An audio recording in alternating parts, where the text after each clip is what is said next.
And so just because it looks like that doesn't mean it's that. You have to see the fins. You have to see the scales is what you have to see.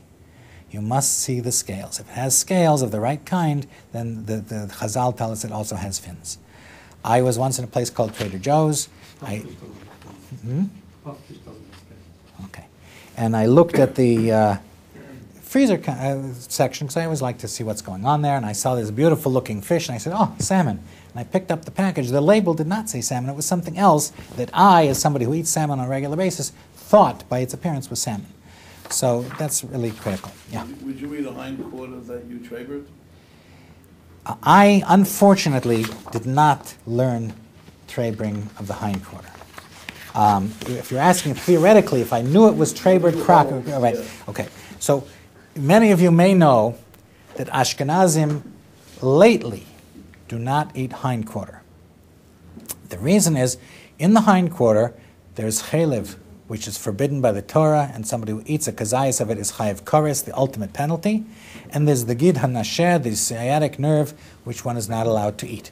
And both of them are difficult to remove. And at a time when you've got lots of goyim to buy hindquarters and trephus and so on, they said, why should we get involved with this whole issue? And therefore, for some hundreds of years, and again, exactly how many hundreds, I'm not sure. In the time of the Ramah, I believe that Ashkenazim still ate hindquarter freely. But sometime they stopped using it. In the end of 1939, Yamach Shemo V'Zichro entered Poland with his troops, and the Nazis took over. Before they started killing the Jews on a massive scale, they just made life hard for them. And they said, we do not want fine Aryan people to have to eat meat which is shechted by you cruel, barbaric, horrible Jews. And therefore you may only shecht the number of animals which is commensurate with the number of Jews. Now in Warsaw, before Hitler came along, every cow and every lamb was shechted by a Jewish shochet. And the trephos and the nevelos and whatever the Jews didn't need were sold to the goyim. But every animal in Warsaw was shechted. And Hitler said, nothing doing.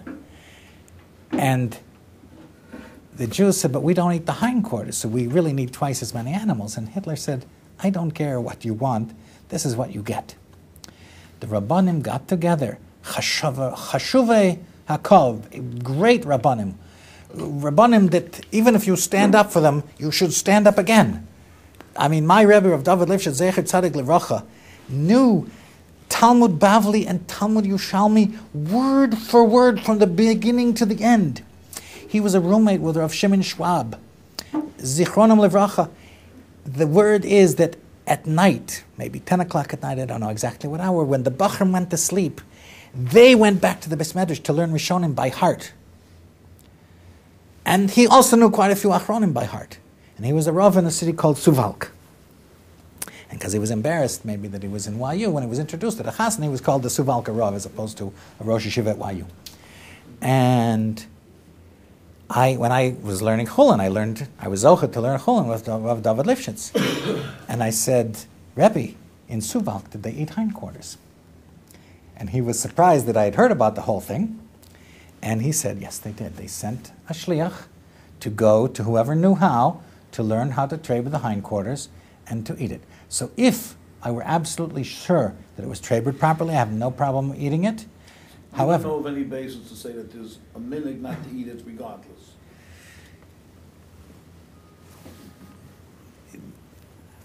The fact is they ate it in World War II. That's a fact. It's an irrefutable fact. There is a question whether you can have a minhag to paskins that something is asur. If Moshe Feinstein says you cannot. There's no such thing as a minhag le'asor, according to Moshe Feinstein. So, besides the Vilna Gaon, when he was coming to Eretz Yisrael, I mean, he didn't quite make it, right? But he was going to come to Eretz Yisrael, and he said, I can hardly wait till I get to Eretz Yisrael and get rid of all this minhag poilish. Because he held that once he comes to Eretz Yisrael, he can paskin according to the din, without worrying about all of these issues. So here we're in Eretz Yisrael, Going with the Gaon, there's certainly no problem. Now, he did supposedly have a problem with the machlokas, the mabit, and the Beis Yosef. Peros, stuff grown by Goyim during Shemitah, the Beis Yosef says does not have Kedushas Shvius, and the mabit says it does. Bnei Brak is noeg like the mabit, Yerushalayim is noeg lakula like the Beis Yosef. And the Gaon, they say, held like the mabit, but he was choishish that the Beis Yosef was the Rav of Eretz Yisrael, and they would be forced to go along with the kula of the Beis Yosef. So you can't just say, oh, well, I'll just follow them for the chumras. No. He held, if the poisik, then he's the poisik, and you can't start up with it. So, I can't document this, but that's what they say.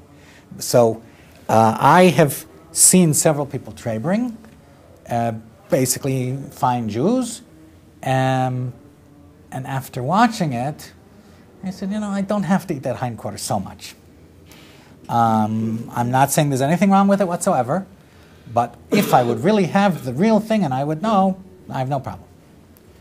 Any other questions? You should be asking, what are we going to eat tonight? Whose matzah do you eat? Matzah? Pesach.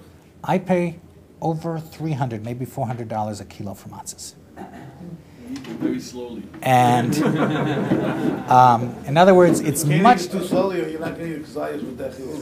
Kazayas is very small. It's much cheaper to give you steak than to give you matzah in my house, but I don't have the guests bring their own matzahs. I have a chabura.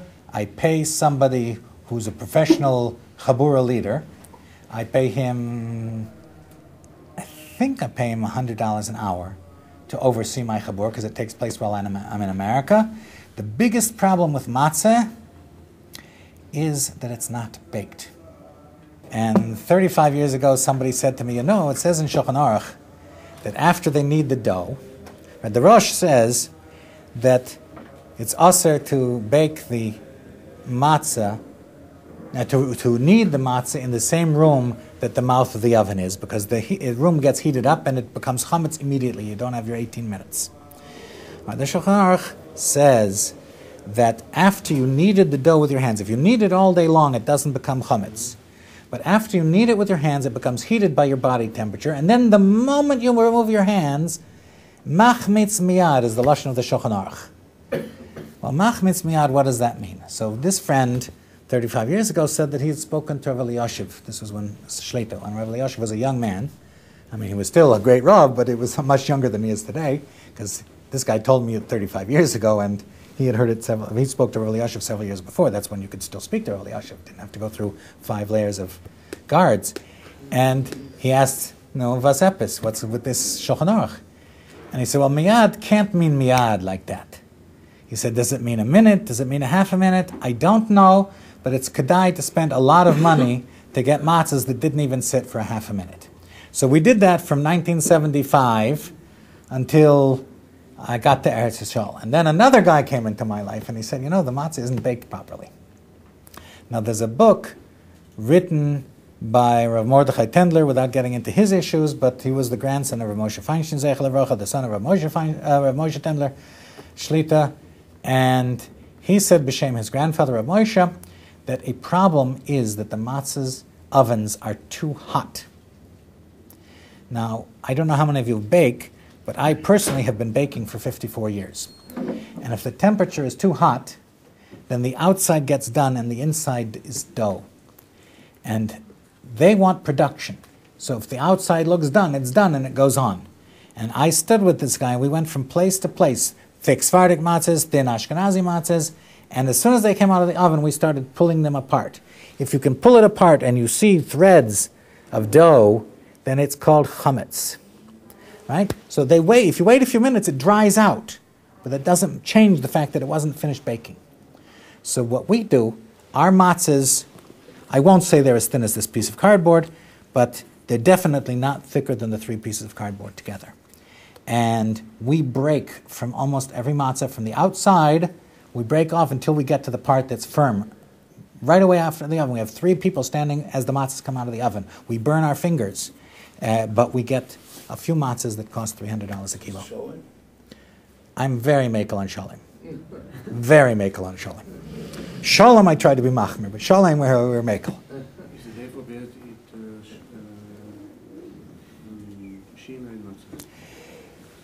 Okay, I'm not the expert on matzahs. I will have made the statement before, and I will make the statement again.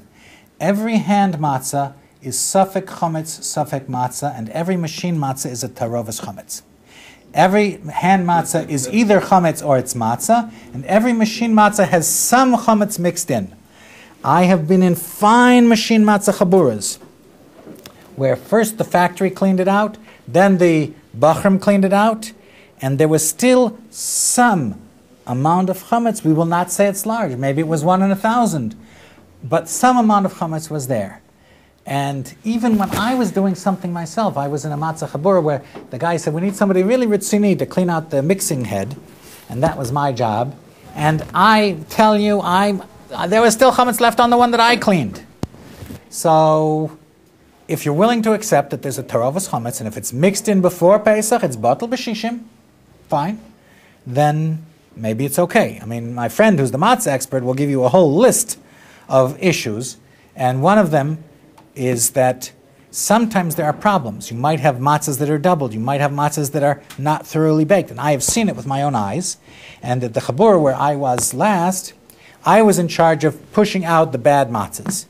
And they're inside of the oven, there's a belt. The matzahs go through on a belt. Then it transfers to a second belt, and then to a third belt, and maybe to a fourth belt. And I was by the fourth belt, and it was still so hot that you burned your hand when you touched it, so it could still transfer or receive problems, transfer problems to the equipment, or receive problems from the equipment. And one time, the matzahs come out, and they were flaming, mamish flames coming out of the matzahs, and the people from the other side ran, because they were trying to push those off of the belt as fast as they could. But they definitely, inside, you could see it was dough. Now, what they'll tell you is inside that oven, when it goes back, it's heated up and is koshered at the same temperature that it's baked at. Well, the guy who owned that bakery, who was like a 10th cousin of mine, said, it ain't so. It's not koshered on the way back.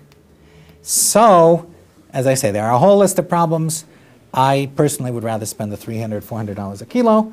Not everyone is in that position, so the alternative is to come and beg a kazayas of matzah, which is actually very small. It's the size of an olive. That's why we call it a kazayas. From somebody who has good matzahs, and not eat the others. Any other questions? Yes? This is the last question, then we're going to officially close. If there was a very small amount of chametz in it, before Pesach is still batel b'shishim. Yes. It should be okay. I said it's batel, it's okay. But there are many people, for instance, a vort from Rav Moshe Big Zeich Livracha, and he was the biggest gadol that you could actually call up on the phone, and he answered it himself. And he, in a Shabbos Hagadol drasha, said, alavai, the Pesach dika matzahs should be as good as the chametz dika sugar. Because in the Hasidic circles in America, I mean, Domino sugar had the OK Labs, or Levi's Hechsher, but there was something called Indian Chief, which was special Hasidic Hechsher when they put the extra bag on top of the Domino sugar. And so people would spend extra money to get the Indian Chief special Hasidic sugar. And he said, alavai, the chametz dika sugar, without any hechsher, alavai, the Pesach dika matzah should be as good as the chametz dika sugar. I would like to thank the Rav on behalf of the community. I hope everyone chapped within all the stories and the wonderful delivery, the metzias, the reality of how we really have to start getting a lot more serious. These aren't chumas. The Rav spoke about Shulchan Aruch. Inyan of chotamot, simanim, this is Shulchan Aruch.